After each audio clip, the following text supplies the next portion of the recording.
Okay, here we are in the losers final match of the Alpha Navigators Cup Season 2.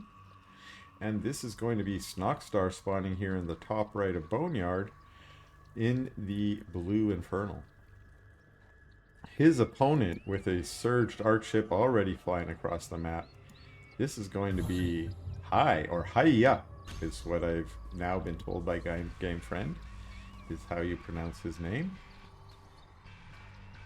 I'm going to trust that.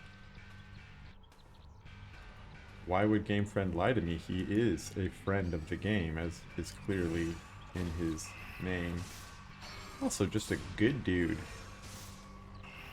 I'm sure he wouldn't send me off with that. And already the Hexen. Now this Hexen, she's trying to be annoying attacking the Arc Ship. The Arc Ship's like, you know I regenerate life, and your DPS is too low to actually do permanent damage to me. And she's like, you know what, you're right. That's why I'm going to head in here and instead take a pot shot at your prism. Nope, just going to do the old pokey pokey and turn yourself around. And that's what it's all about. Conclave out for Snoxtar here. And it looks like he's only got one production building to open. And he's brought an imp to creep. That's so cool. I have a feeling that Imp has another job, which is to turn into a shrine. And you know what would be cool if he updated that? That Imp should have been tanking. Because the Imp's about to turn into a building, and so who cares if it takes damage? At least tank it down to its white health or something like that. And then maybe right when the Imp is, getting low and ready to die, then you just plop it into a shrine. That could be cool. And that sounds like I may have come up with all that on my own. That's just a lie. I stole that from Flibuster, who has a really cool imp creeping style. And he'll do stuff like that with his imp. So go check him out on stream. And shout out to Flibuster if he's in the chat. And here we got Morph. Look at this sneaky, sneaky little Morph core. Where are you going, buddy? Into this sneaky patch that no one ever hangs out in. Look, there's dead people over here. Of course I've never checked that out. So it looks like High is going to be a pain in the butt. Now we saw this in the earlier series against Theory. What's going on here? Oh, he went and hit his Guardian Nexus 2. And that's to stop the Scouting Fiend that's about to show up. Now, it's pretty clear what he's planning here. He wants to make some proxy Kree. So this Fiend's going to show up, sees, hey, there's a Creation Chamber. Okay. Oh, it doesn't go any further, though. Didn't go into the back. And we do see the Creation Chamber now going down. And I imagine, yeah, rollout. I already had that selected, so rollout is halfway done. But we've got a full wall here, so Snoxtar is no fool. He's not going to go down that simply to this. He did put a full wall there, which means these Kree, they're gonna be upset when they get here and realize if they want to do damage, it's either just damage to a conclave or they have to roll all the way around.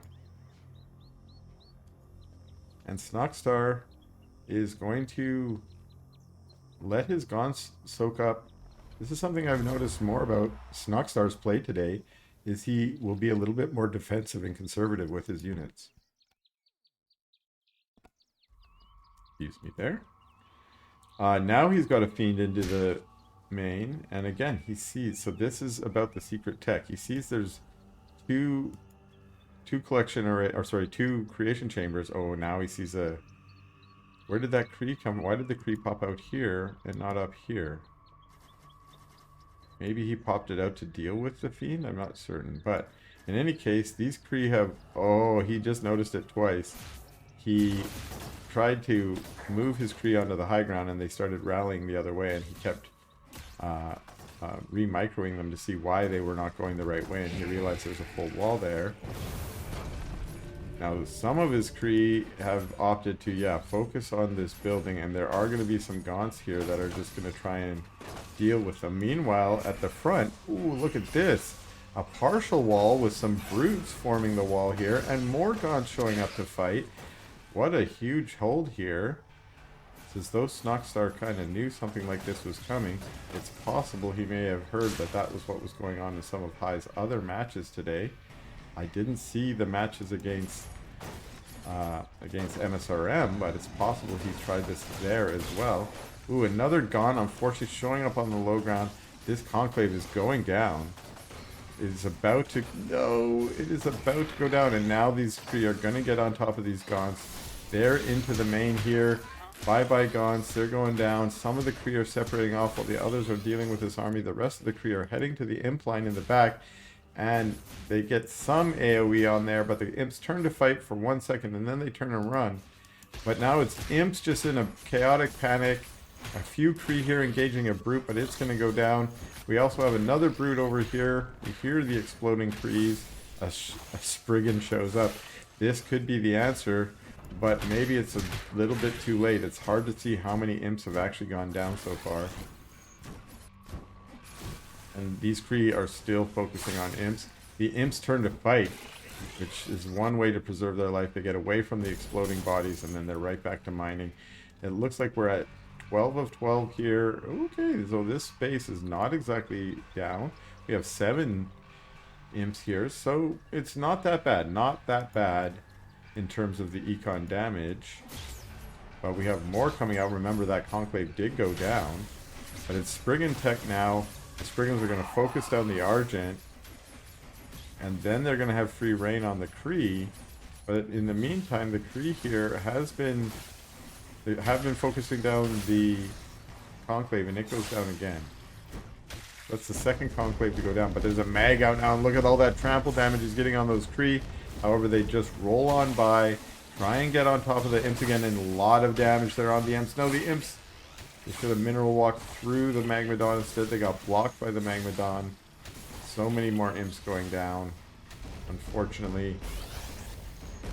Looks like half of those Imps maybe went down. More rollout. Trying to get on top of more Imps here. One more goes down. Another goes down. The Magmadon just trying to get any damage he can. Kree are just tanky and fast. And so again, going down. Let's do a quick Imp count here. 9 there. We have 7, 8, 9 still down below here. And some of those Imps are they've been dragged along to fight. And finally this creation chamber is going to be focused on and taken out. These Imps realize they need to go back home and get to real work. They are not warriors. They're not Gaunts. And let's see here, it's 8 and 7 workers on Therium. 9 here.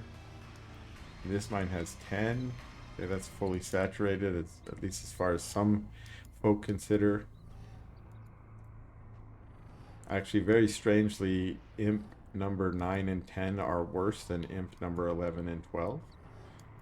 Because they go to the close node, so they spend more time waiting.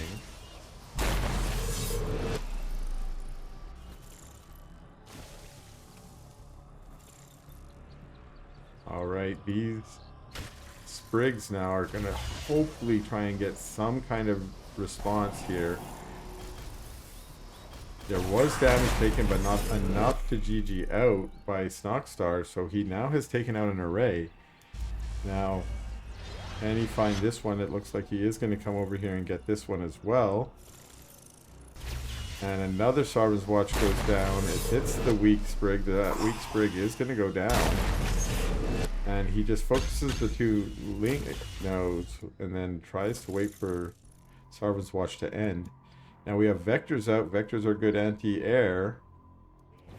Vector Kree seems like an okay composition.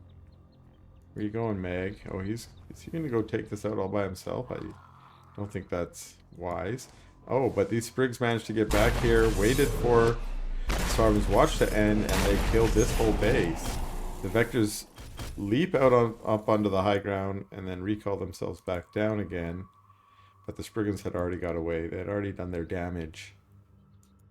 And now this could be a deadly encounter. The Sprigs turn and fight the Vectors. 3 Spriggans getting chewed up by that aggressive Vector play. Now they still do have the bonus versus light when they are attacking air, which makes them to be a very effective Sprig encounter. And now 2 Gaunts come out, and they're doing their best job to sacrifice themselves as well, and they sure did. 1 Kree here being annoying. Looks like he maybe killed some imps. Maybe it's fiends. It's not clear. But he's going to go down.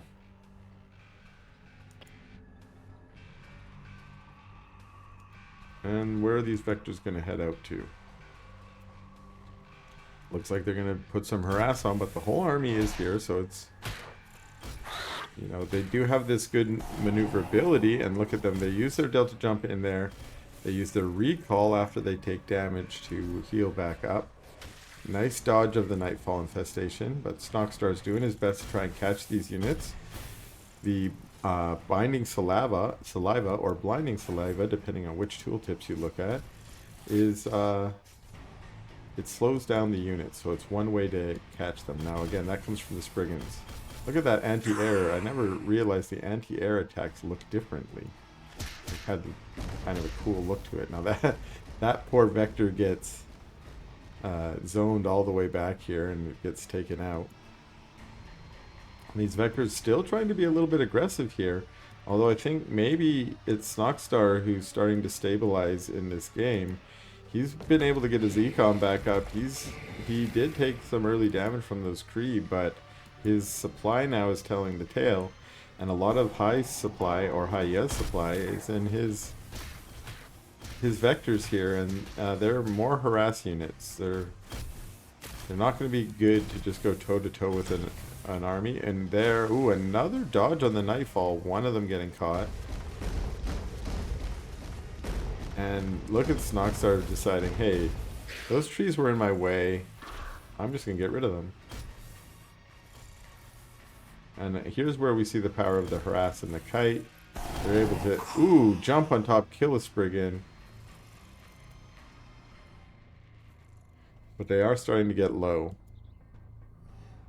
You use that recall to heal back up, but it doesn't heal you, it just returns you to whatever state you were at. So once you get low, you need to head back, maybe go to that health camp. That's probably where they're headed. Or to their arc ship, because their arc ship will also cast its healing rays down upon them.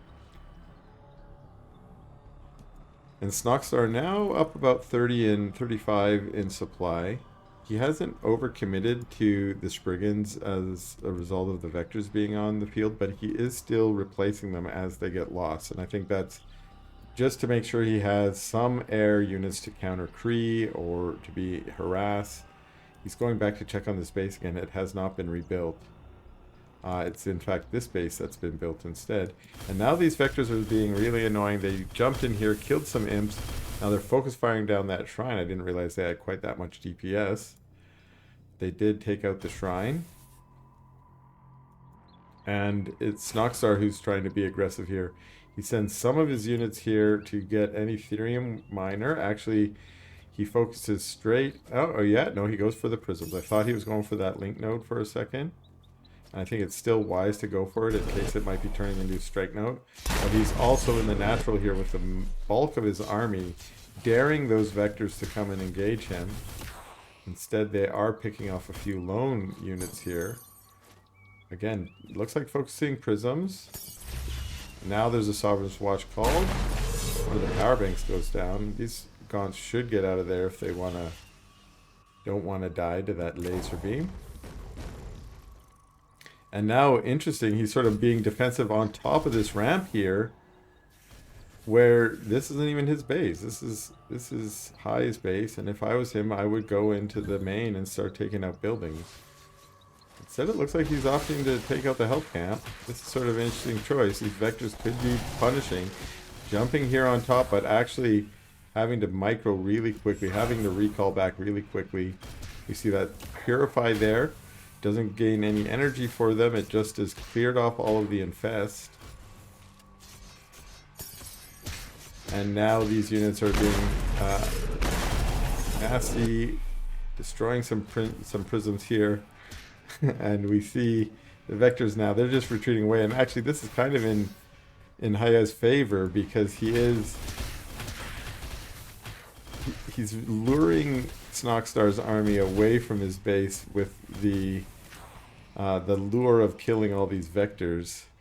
when Snoxtar's units could be destroying the main right now. We also see Arch Fortress flying out. This is a Hail Mary final gasp from Haya. It's going to try and fly this in, and there he goes, melting a ritual chamber. Probably the most useless building to melt, and then going down with a GG. Okay, a little bit of opening discourse about the map here. But here we are into game number 2. This is going to be Snoxtar spawning here in the blue Infernal on the bottom right of Ruination. A little discussion. Is this the right map or not? Looks like he's going for a fancy old shrine first. I want to check there. That looked like that was a 9 shrine. 9 shrine. Interesting. Okay, and his opponent here, Haya, is what I've been told is how you call his name. And he is in the red Celestial. Sent his Archship here. Looks like going to take a 3rd collection array to open. We already have a Hexen in the base. She took a couple pot shots on the Prism. And she's being a thorough scout. She's going to go see all the arrays. Is she going to go over here as well? She's going to send a Skull maybe. We know she hasn't teleported out yet. She returns back to do some DPS on this Prism. Now she can't kill this Prism if you surge your array. But maybe at this level of play you don't actually want to spend the power on surging your array. We see High is only at 6 power. So that's why he ran his Prism away. And instead we get the Hexen doing her little teleport dance back home. And there she goes. Returning back where, again, we had Shrine first. So that Shrine's already up. And again, I mentioned that at the beginning. That's 9 Shrine. What I meant by that is there were 9 imps. That was the 9th imp that was used to build that Shrine. And when I go Shrine Force, I more commonly go, I think it's like 13 Shrine or 12 Shrine. I'm not 100% sure which one it is. But that is when you get enough Luminite to build your Shrine while still maintaining your imp production. Whereas a 9 Shrine, you cut imp production at the beginning and you save up immediately for your Shrine. You put that down and then use the charges that you have banked up on your original Shrine to try and catch back up with your imp production. I really don't know which one of those is more econ favored. There's just this sort of default assumption that building imps is better than not building imps. But we saw here that Snoxtar opted for the earlier Shrine, and I think I've heard from some of these high-level Infernals that they do prefer a 9 Shrine if they're going to go Shrine first. So maybe, you know, if you're looking for builds and you're looking for ways to have an eco build in your Infernal, maybe you'll go for that. Now, while I've been yammering about different openings with your Shrines, we've seen that Snoxtar has been out creeping kind of aggressively, has taken the health cap and the speed cap. His Hexen's low, but that's because she did a little bit of tanking earlier. And she is regenerating that. We see her slowly regenerating those hit points thanks to the health cap. And it is double production. He went quick, also very quick into the ritual chamber. So it looks like we are going to get some upgrades in terms of probably our plague axes and our reaper's rush as soon as we can after that. And we haven't seen a 3rd base yet go down. A couple of annoying fiends over here. Actually, I didn't see them. They had been doing some damage for a while on that array. But vectors come and clean it up. And so it's straight into vector play for Haya. He's not going to go with his pre-play, pre-play. He's instead opened with an Ascension Matrix, which is to help get the recall upgrade on his vectors, which I believe he's already got. Yes, he does have that finished. So high with the vector play versus Snoxstar opening with both production buildings, but it looks like Gaunt heavy for now.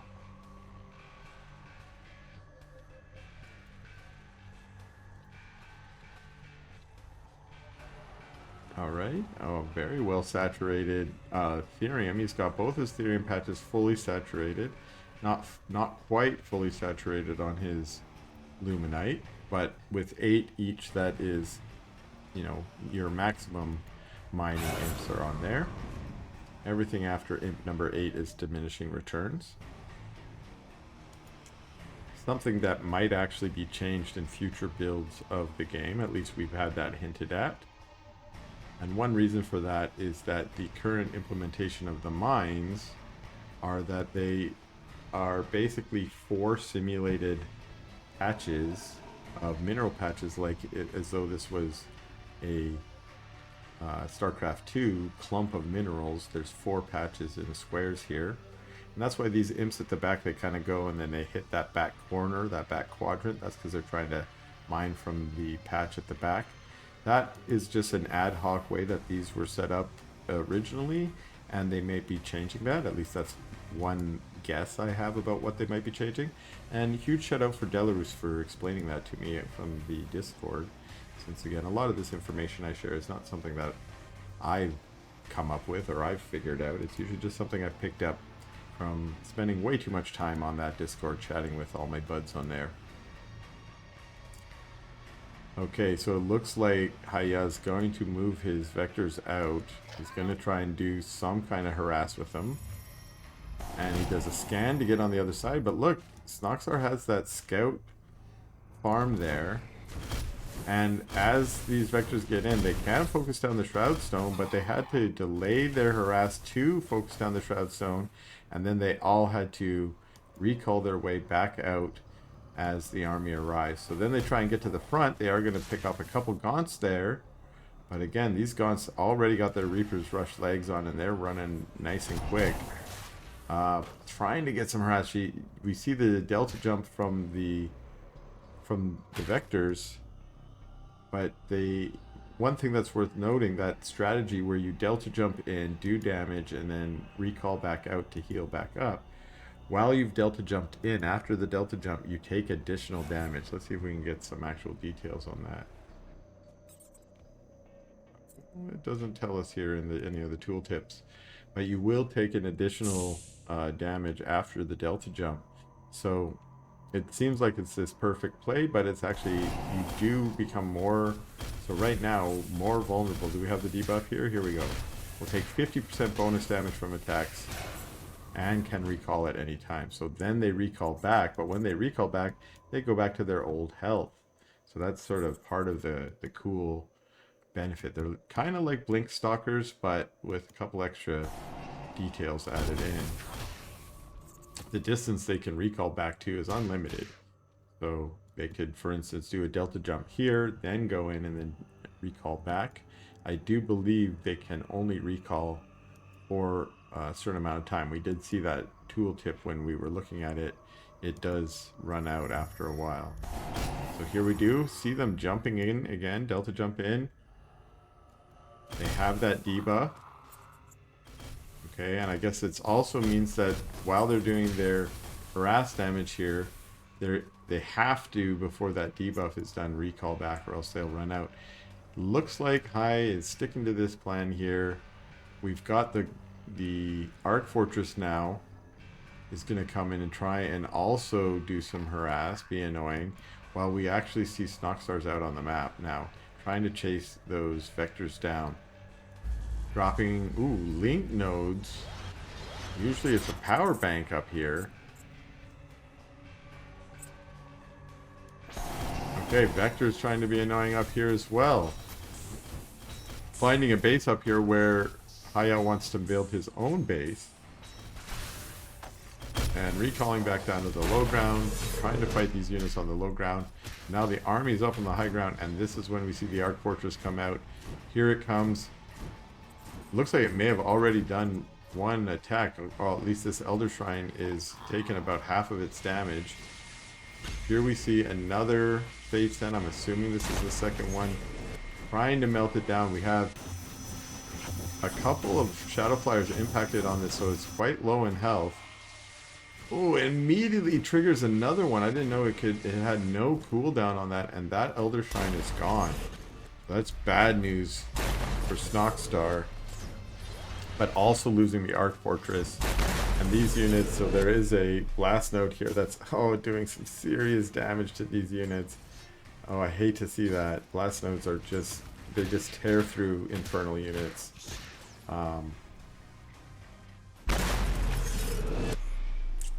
And now these Vectors also up here doing some damage, so really, really devastating play from the Arc Fortress and this Vector Harass combined. And it looks like Haya's actual supply is in a huge lead here. I'm not sure if we missed an engagement that did that, but now we see some Sabers showing up. This could be...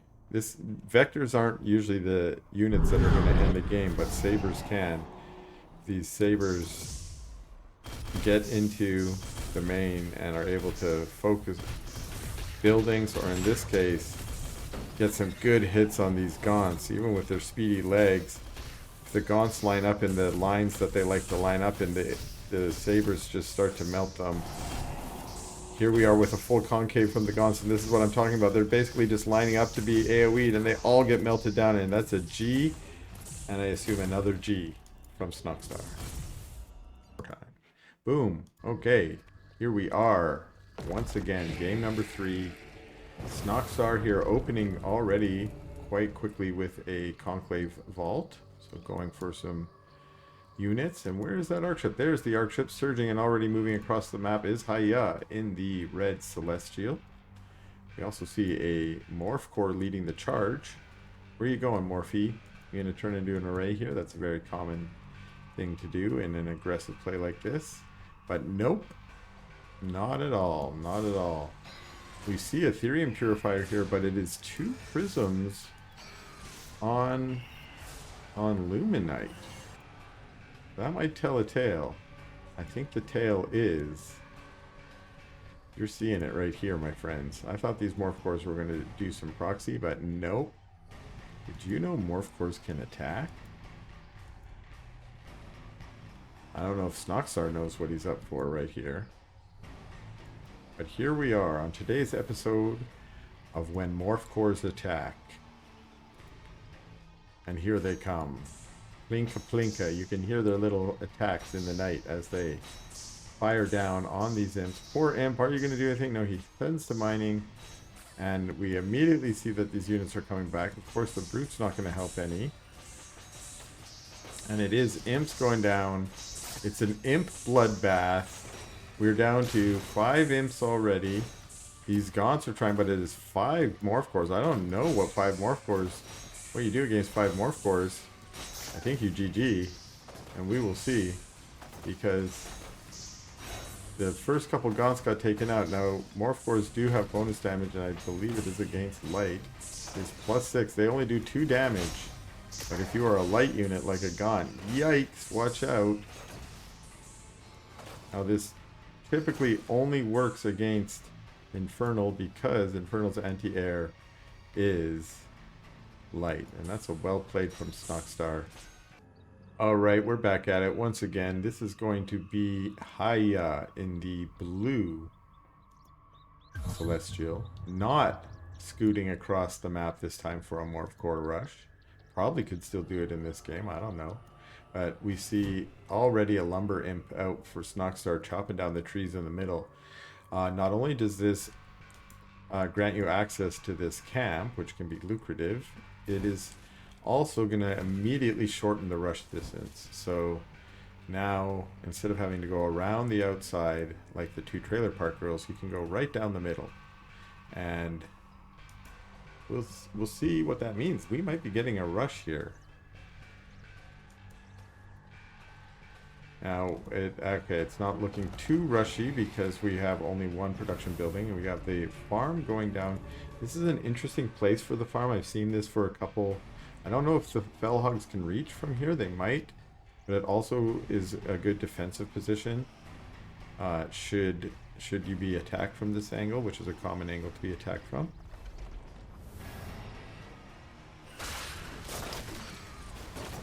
And again, Snoxtar not opting for the sort of spread the damage around creeping style. You'll notice his style is slightly different. He puts almost all the damage onto his Hexen, and then he allows Fiends to take the secondary damage after he moves his Hexen out of the way. And, you know, I guess it's just different styles. I think one reason for that is we might see here in a second, the Hexen's going to, eat the cabbage, and then boom, she's back to full. She's only missing out on her Shroud Skin. So, of course, she can get that back with a quick effigy. Now, let's see what's going down for Hayai. He's got double creation here. But was there a third? There's the third array. Okay.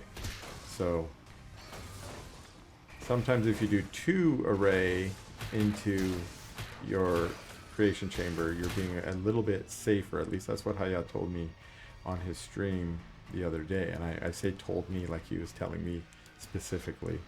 But he was talking about the different builds and openings for Celestials, and a 3 array into, it looks like 2 creation chambers is a kind of standard, kind of greedier opening or more macro opening. Whereas 2 array into a creation chamber so you can get a couple quicker Argents is a little safer play, he described it as.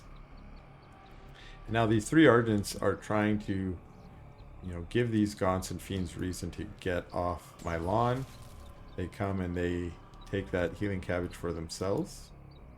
And it looks like Snoxtar's going to try and just get back to creeping, while here come the Argents. They want to be annoying, and there's a low Hexen there if they snipe it. No, they didn't focus fire it. They got a Gaunt. Now they're focus firing the Hexen. The Hexen goes down, but at what cost?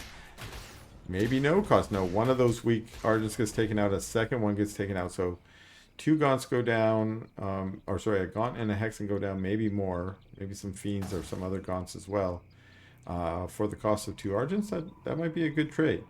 In particular, the Hexen. Her use is the best in the early game for the Fiend production, but her second best use is for Skull production in the mid to late game, where she can use that for scouting. And, I've seen some players, when they lose their initial Hexen, even if they're not going Miasma or something like that, will often spit out a second Hexen if they lose their first one, just for those skulls. This Brute, not getting microed, he's going to go down. Not manually split either. Not that you really need to do that.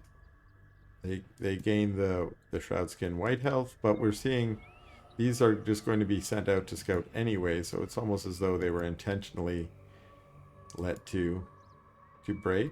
And okay, I thought they might camp there, but they do try and scout that array. They don't see one there. This Fiend does find an array. And these 2 capture the speed camp, and then they're going to come. Oh, I thought they were going to come join that Fiend and add a little DPS. But now the whole army looks like it's going to move into the middle of the map. And the Argents have come here, taken out that Fiend, and we see then, only after it was scouted, did he summon in the defensive, the power bank and the strike node or link node there. Or is he going to upgrade that to strike node?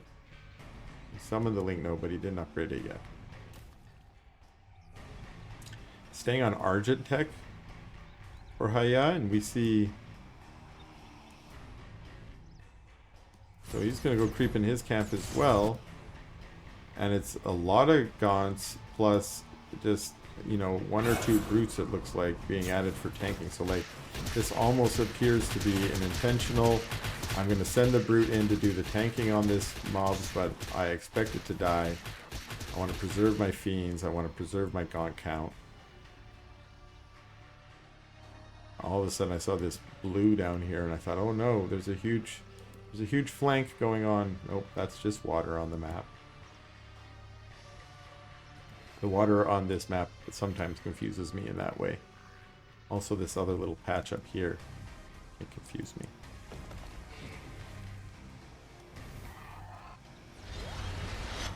Alright, what do we got going on? Hiya. Oh, switching to saber production now. Okay, so we are getting sabers. Sabers have been useful in previous matches that Haya's won. Even a few that he lost earlier today as well.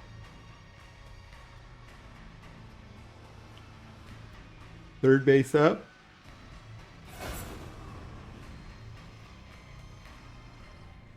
Ooh, and what do we see here? It's a shadow clef, but it's also a forward shadow clef. And oh, this Arc Fortress trying to be annoying, but it says, oh no, there's a whole ball of gaunts here. That's not what I wanted. I wanted to be able to melt your base. Now trying to fly back and forth. But yeah, getting focused down. The Argents are trying to get there. The Archangel's trying to get there. Oh, wow. That Archangel just, it looked like he meteor struck himself right to death. It looked like he just landed in the ground and died. And that was because the Shadow Flyers smashed into him first, doing so much damage, putting him really low. And I think just a few extra shots from Gaunts or something when he hit the ground there was all it took to kill him. But that was certainly interesting. It's possible the Shadow Flyers took it out altogether. I wonder if Shadow Flyers, once they've triggered their attack on an Archangel, if the Archangel lands, if it will continue the attack. That's worth testing out.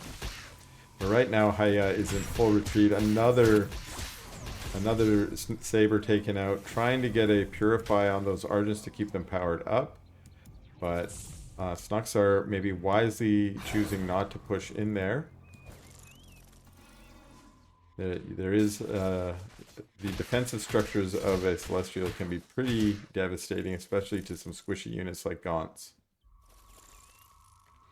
Now they've got their lightning legs, they're rushing back, and oh no, there's another push coming out here, and these Gaunts, we did see that Saber rush away.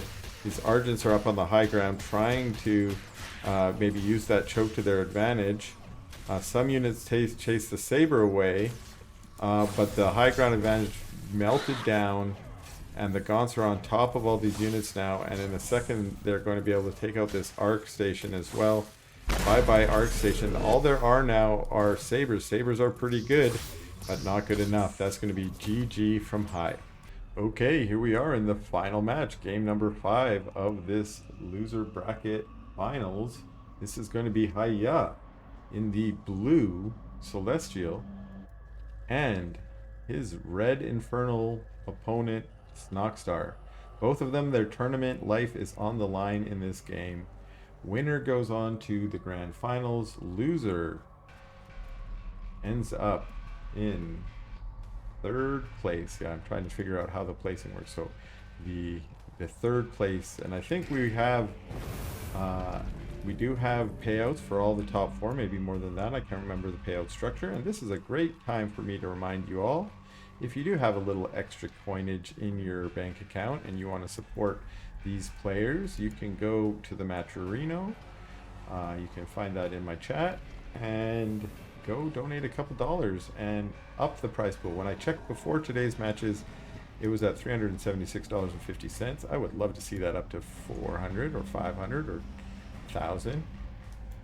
So let's see what we can get it up to. And thank you, Psionic, for dropping that into my chat.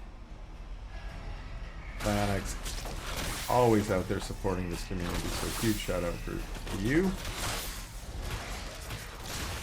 And shout out to all y'all coming down to watch again today as well.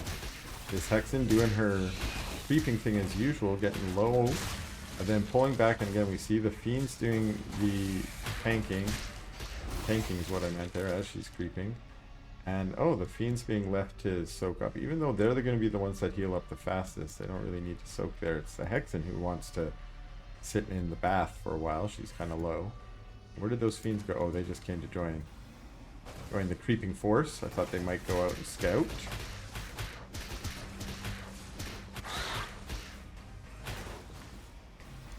Okay, a little bit of trouble given by these Shadow Massives, again with their awkward charge ability, sometimes making it hard to micro against, although Snoxtar is one of the best in the world, so he's probably microed against those Shadow Massives many times. We see a scout farm here on the ramp. We've seen this out of Snoxtar before, especially on this map.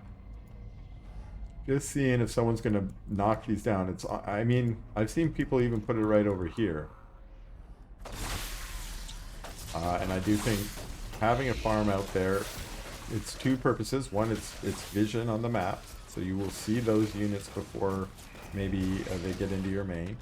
And then secondly, most times people bringing their army into your base are going to A, move in, which means the first thing they're going to do is waste all their DPS on your fell hogs, and then they're going to kill your farm, and that usually gives you enough time to move your army back into your main and defend. So that's the whole idea behind that scout farm. And it looks like we're getting aggressive play from Snoxtar as he's going to try and steal some speed camp on Haya's side of the map, and he does take out all the shadow mastiffs. We saw a couple fiends rush up here, but I don't see where they ended up. I imagine they got, oh, there they are. They ended up right there, splitted and splatted by a vector. And remember the recent update that fiends got changed. They got their hit points reduced, so they're less tanky, but they had their DPS increased. So as long as they're not tanking, they do put down a lot of DPS. And we actually saw that coming into play in a couple of early games where we saw some fiend run-bys targeting down shrines, and that high DPS really helps to melt that shrine pretty quickly. You only need like 5, 6, 7 different fiends, and now you've got a pretty high DPS force.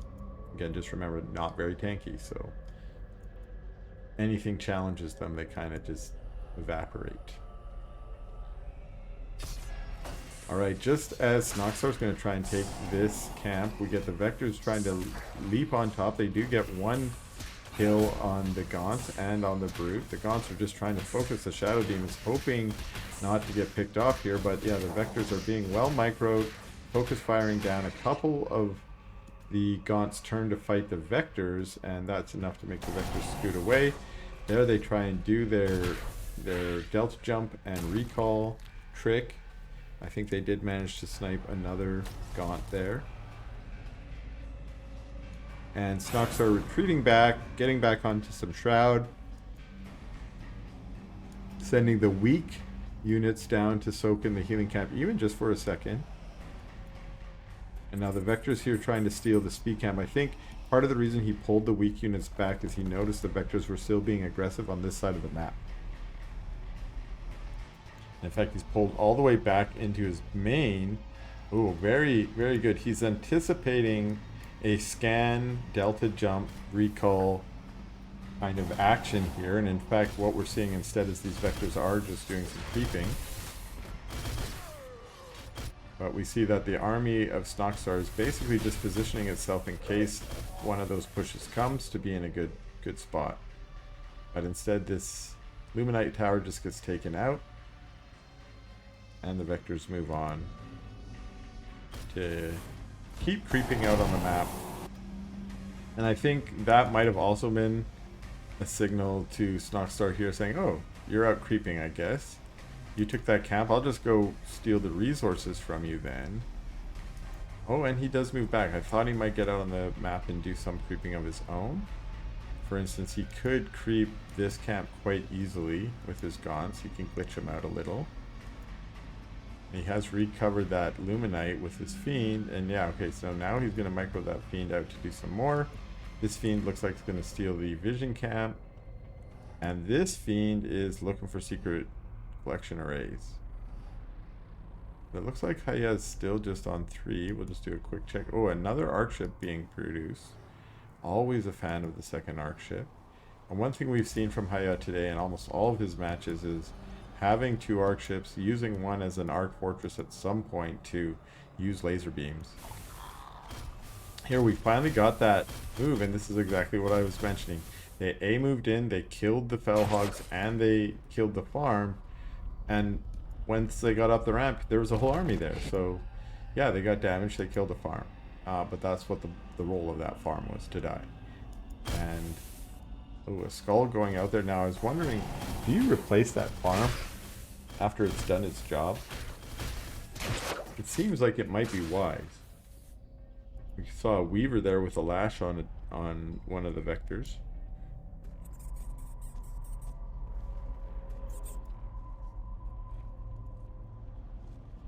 Auto Weavers being added. Weavers are a good answer to vectors, in the sense that they can neutralize their mobility with the lash. Wow, more Star Forges.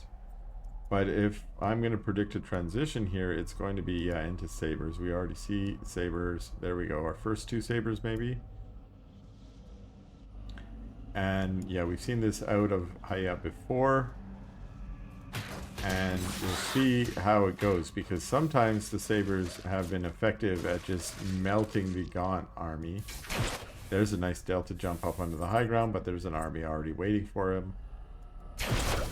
Another lash. Trying to focus these down, but you see how quickly they focus fire down a Weaver? It's because Weavers also count as light.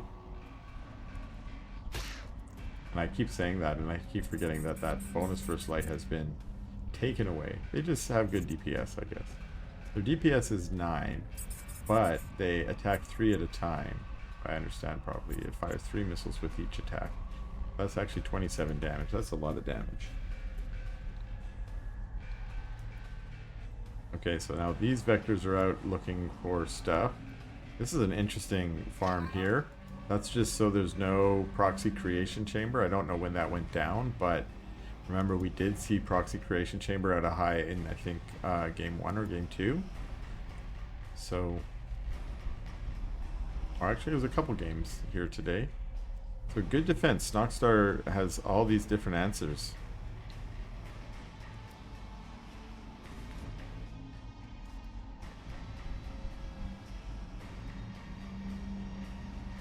Vectors on the low ground.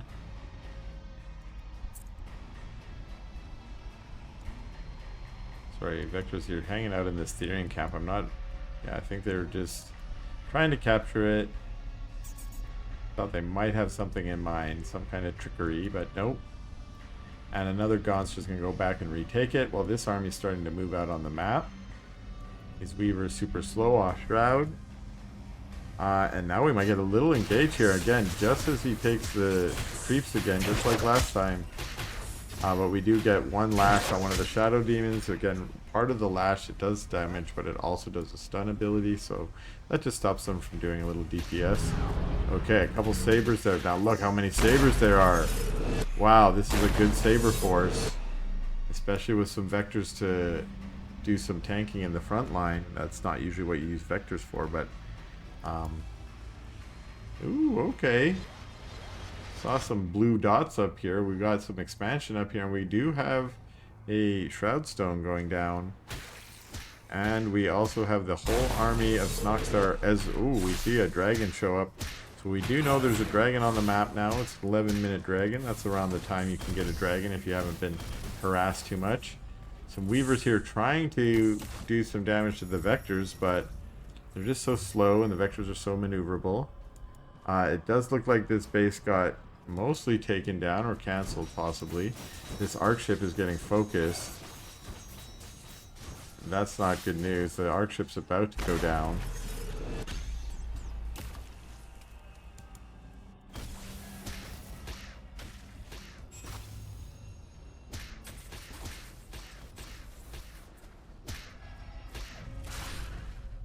Okay, so these units are in full retreat, and Snoxtar looking like his army is pretty nasty, but there's so many sabers here. I do think those sabers, if they get the right kind of hits on these Gaunts, the Gaunts are going to start to melt. So this could come down to what kind of engage we get. And I'll be honest, engaging into a bunch of strike nodes and blast nodes with double Sovereign's Watch here, this is not great. There's going to be a lot of damage being done here. But actually maybe not as much as I thought, and this base does go down, so goes to show my game sense is not quite as high as some of these other players. These guys knew what they were going to get into there, and they didn't take too much damage. Snoxtar, that is. Ooh, these poor Spriggans who are ahead. They get Delta jumped on top, and a number of them get melted down. We have the Tier 3 inhale toxin. What is it called? Plague breath. Where is it? Doesn't have it on the tooltip, but the dragon can inhale the infest that's on any of the units nearby, which will immediately deal damage to them. I think we just saw it there again. And then it recharges the dragon's health, its white health, its shroud skin back up to full. So this is a nice power to upgrade that you get at the Shadow Cleft. Here we're seeing those sabers and their ability to just melt gaunts there, and I think Snoxtar wisely saying I don't want to push into that. Snoxtar has cleaned up those bases on the northwest side of the map and added his own bases there now, and it looks like he might be angling, and there are some more bases to be found down here, although maybe he's trying a backdoor play. He doesn't have any mags or Hellborn here to actually help him knock down the trees. This is only the air units are able to get in here, but they're going to take that out, and the vectors are going to show up, but yeah. Ooh. Actually? Okay. So that, yeah, we did see the dragon focus it down and then get out of there. And now we're going to start seeing this base go down too. A lot of prisons breaking and raining down some teams from the infest. And it looks like, yeah, just leaving a few units here to take them out. Well, again, microing most of his army back here, where this is great. Ooh, lots of big saber kills on these gaunts. I don't really like this engage for Snoxtar. All those sabers on the high ground. Look at them melt through all those fiends and brutes. Oh, ugly, ugly. Oh, so many more going down. Now the dragon showed up. This is going to be helpful. The fiends are going to be very helpful because they help to take some of those attacks from the sabers. Instead of being on, they still get melted, but that you'd rather your fiends getting melted than your gaunts. And this army is in full retreat, getting back to the safety of its base. And Snoxtar taking a moment to clean out the speed camp, get those lightning legs, and then what? And then just retreat. Oh, here we go. We start seeing the Hellborn being added. Do we have Molten Touch? Not yet.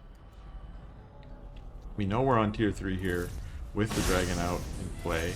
And again, not a great engage there. The first row of gaunts just got melted by Saber Blast. Here comes some more. Oh no, bye-bye gaunts. There's one mag here. And again, not the best engage. The sabers here in the back able to get some really nice shots off, although they focused on some fiends. So that was actually good for Snoxtar. He's able to push the sabers back up onto the high ground. Again, once they're on the high ground, they can kind of hide in these buildings, and it's just the buildings start tanking for you without good micro. Not able to really attack into that. But we are seeing a huge supply advantage now for Snoxtar, and he doesn't have to necessarily engage up that ramp if he doesn't want to.